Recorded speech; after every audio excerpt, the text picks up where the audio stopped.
A Bíblia Nossa de Cada Dia está começando e nós vamos meditar hoje em Provérbios capítulo 26. Que Deus abençoe muito o seu dia, que você consiga resolver todas as coisas que estão pendentes diante de você, de acordo com a vontade de Deus. E vamos lá. Provérbios capítulo 26 é bem interessante. Eu separei esse capítulo, em três grandes partes. Uma delas falando sobre o tolo e o insensato, a outra falando sobre o preguiçoso e, por último, falando sobre falsidade. Então, a gente vê que esse provérbio, esse capítulo, vai trabalhar várias questões de acordo com pessoas que não estão caminhando na vontade de Deus, né? O tolo e o insensato é aquele que vive segundo o seu próprio entendimento. É aquele que não busca Deus para uma direção. Então, eu não vou ler todo o capítulo, eu vou apenas mencionar. Provérbios, capítulo 26, verso 1.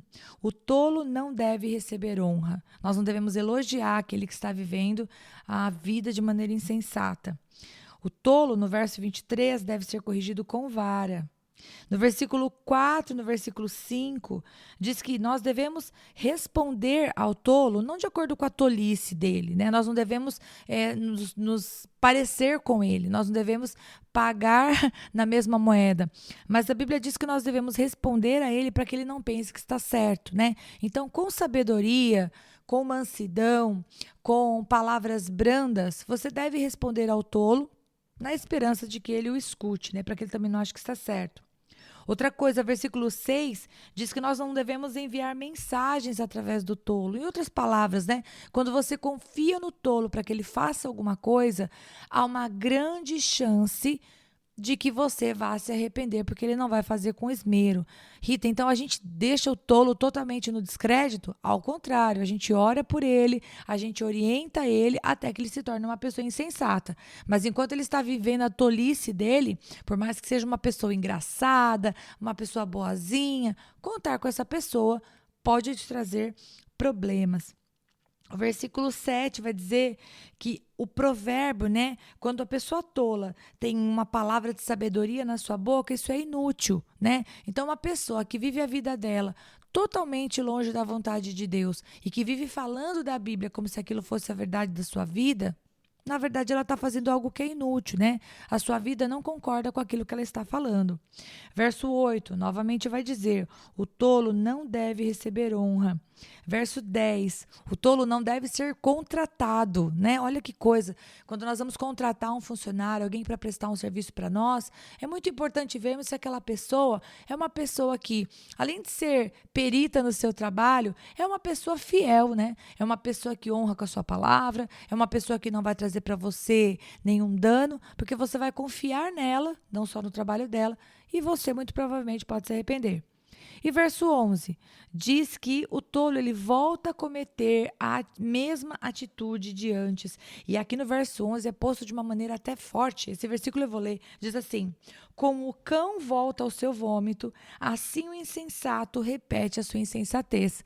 É nojento ver, mas você já teve um cachorrinho, você sabe que quando ele vomita, ele vai lá e come o vômito, né?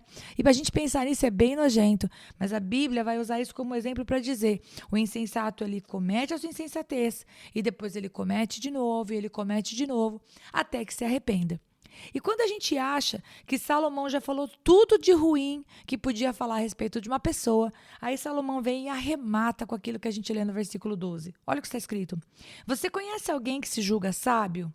Há mais esperança para o insensato do que para ele. Então, aqui, Salomão está dando uma lambada em todos nós, né? Ele passa aí, né, na nossa divisão bíblica, 11 versículos falando sobre uma pessoa tola, e ele vai dizer no versículo 12, se você acha que você é sábio, você é pior do que essa pessoa que nós acabamos de falar. Isso está falando um pouquinho de humildade, né? Se nós temos em nós qualquer virtude, toda ela vem de Deus. E nós não devemos nos ensoberbecer, devemos depender do Senhor e sermos humildes, né? Se houver sabedoria em mim e em você, porque nós conseguimos ler a palavra de Deus, entender a palavra de Deus e viver a palavra de Deus, tudo é dele, por ele e para ele, né? É para o nosso Senhor. Não tem a ver com nenhuma virtude inerente a nós, né? Sem o Senhor, a gente nada pode fazer. A segunda porção, ela vai do versículo 13 até o versículo 16 e está falando do preguiçoso. O preguiçoso, ele inventa desculpas. Olha o versículo 13, né? Lá está um leão no caminho, um leão feroz rugindo nas ruas. Ou seja, ele inventa histórias e conversas para não sair e trabalhar. Versículo 14 vai dizer que o preguiçoso é aquele que se revira na cama e não se levanta, não vai cuidar da sua responsabilidade. Versículo 15 vai dizer que o preguiçoso, ele não cuida nem do básico. O prato de comida está na sua frente e ele não é capaz de pegar a comida do prato e levar na boca. Ou seja, o preguiçoso ele não faz nem aquilo que é o básico, aquilo que ele precisa para viver. E o versículo 16 diz que o preguiçoso considera-se mais sábio do que os homens, que na verdade têm sabedoria. Então, qual é a exortação de Salomão aqui? O descanso é digno, né? Mas o viver na preguiça, não. Tem pessoas que têm dificuldade até de deitar e tirar uma soneca durante o dia, até mesmo quando estão doentes. Tudo bem, se você não está bem, você pode deitar durante o dia, dorme o soninho, deixa o seu corpo renovar as forças. Mas viver na preguiça, né? Não ter um projeto de vida, não cuidar das responsabilidades básicas. Isso me lembra o capítulo anterior, né? Deixar o seu muro em ruínas, a casa cheia de espinhos, ervas daninhas. Assim não, né? Assim é o preguiçoso. E o final disso não vai ser bom.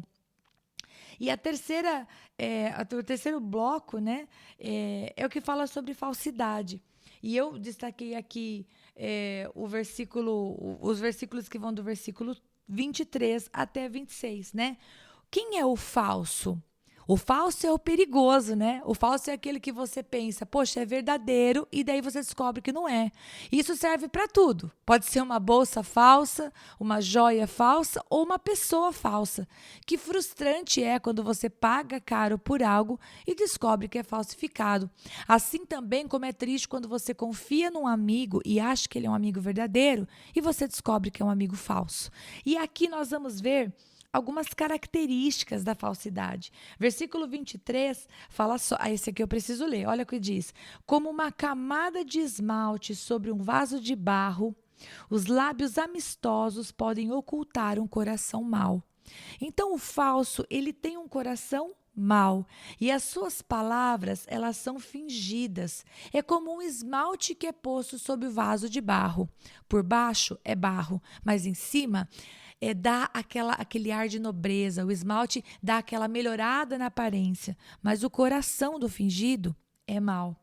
Então a gente precisa tomar cuidado com as palavras que são muito amistosas. Quando o Espírito Santo fala ao teu coração, tem alguma coisa errada aí. Tem pessoas que são amáveis, elas estão sendo genuínas, mas tem pessoas que não, né? Vêm com palavras mansas e brandas, mas na verdade não estão agindo com a devida, vamos dizer assim, assertividade da coisa. A pessoa não está sendo correta com você. Verso de capítulo 24.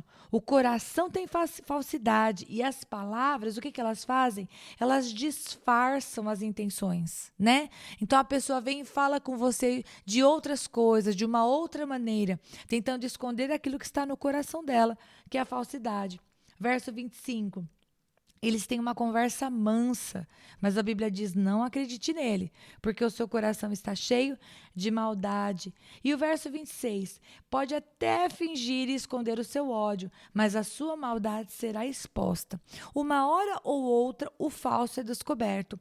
Mas por que nós devemos ficar atentos com isso? Porque muitas vezes, até que o falso seja descoberto, você já confiou nele e você já trouxe sobre você grande dor de cabeça. Então, que Deus, em nome de Jesus, te ajude. Quando uma pessoa se aproximar de você, a gente aprendeu aqui em Provérbios, nós vimos que o coração da pessoa são como as águas mais profundas, né? Quem vai revelar o coração dessa pessoa é o Senhor Deus. Então, que você e eu, nós possamos pedir para Deus, Senhor, me mostra quem é essa pessoa. Eu posso confiar nela? Essa amizade vai me trazer boas consequências? E assim, não vamos trazer tristeza para o nosso coração, né? Descobrindo a falsidade daquele amigo. E por último, eu quero ler o versículo 17, porque eu achei muito interessante. Isso é uma coisa muito forte, presta atenção. Como alguém que pega pelas orelhas um cão qualquer, assim é quem se mete em discussão alheia. Olha só a sabedoria de Salomão para descrever isso, né? Quem é o cachorro qualquer? O cachorro qualquer é o que você não conhece. Uma coisa é você pegar a orelhinha do seu cachorro para brincar e você sabe que se você pegar ele não vai te morder. Um cachorro conhecido não vai te causar dano. Agora, quando você pega pelas orelhas um cachorro que você não conhece, a grande probabilidade é que você saia mordido, você saia ferido disso. Então, Salomão ele vai comparar o você pegar um cachorro que você não conhece pelas orelhas com se meter na discussão alheia. Isso nos mostra que, muitas vezes, quando a gente acha que sabe do que se refere à discussão, na verdade a gente não sabe. Muitas vezes a gente está ouvindo o problema somente aquela hora, muitas vezes você ouviu o problema somente por um dos lados, por um ponto de vista, muitas vezes você toma partido da pessoa que você mais gosta e ela não está com a razão, mas porque você gosta dela, os seus sentidos, né? Você tende a não ver o que ela está fazendo de errado. E se você for se meter numa discussão dos outros, você vai sair mordido, como se fosse um cachorro desconhecido, né? Você vai ter problema. Uma sabedoria do mundo dizia, né? Briga de marido e mulher, ninguém põe a colher. Bom, eu não concordo muito com isso, né? Se você vê uma pessoa brigando e apanhando, você precisa realmente ajudar essa pessoa, né? Mas falando de discussão, muitas vezes o que nós podemos fazer pelos casais que não pedem conselhos é orar. Se você sabe que tem uma família que está passando por lutas e nenhum deles veio te pedir ajuda, conselho, orientação, o que você pode fazer por ele? Bom, nós temos aprendido até aqui que o coração das pessoas pertence a Deus. Então, se você não pode fazer nada de fora para dentro, você pode pedir para Deus para fazer de dentro para fora. Então, se ninguém te chamou na conversa, deixe a discussão alheia com os alheios, ore por isso, não fique aí com raiva para você não ser mordido por essas pessoas como se fosse o cachorro dos outros, né? Deus abençoe muito você, espero que você tenha um dia maravilhoso e eu te espero no próximo episódio, se Deus quiser. Um abraço.